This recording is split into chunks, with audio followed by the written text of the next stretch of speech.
Kasus-kasus bullying di dunia pendidikan terus menjadi sorotan publik. Namun, anggota Komisi 10 DPR RI fraksi PKB Habib Syarif menilai persoalan ini tidak bisa disederhanakan. Ia menegaskan setiap kasus harus dikaji secara mendalam dan melibatkan berbagai disiplin ilmu agar tidak ada pihak yang dirugikan.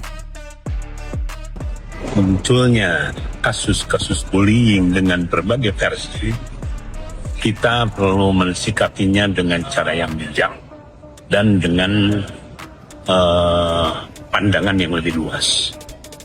Karena sementara ini yang terjadi, ada pihak-pihak yang didiskreditkan, ada pihak-pihak yang disalahkan, ada pihak-pihak yang tidak melalui sebuah proses pengkajian yang lebih mendalam. Contoh misalnya, tatkala si anak merokok kemudian ditempeleng oleh kepala sekolah, ya. Maksud kepala sekolah baik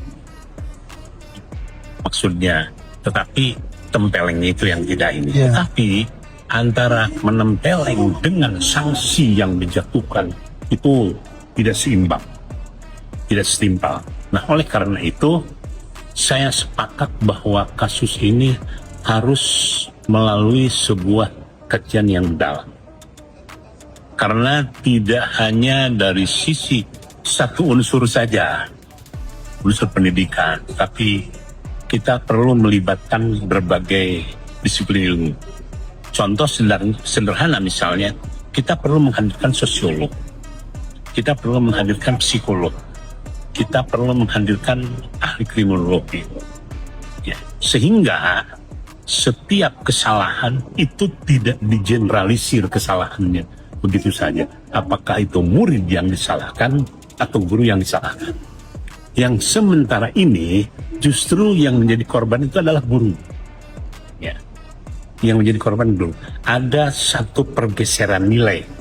Saya melihatnya ada satu pergeseran nilai berkaitan dengan tupoksi guru yang mulai dibatasi. Padahal tatkala kita mulai memasuki wilayah yang namanya pendidikan, pasti ada yang namanya sanksi, pasti ada yang namanya bukan keras lah, teguran dan sebagainya.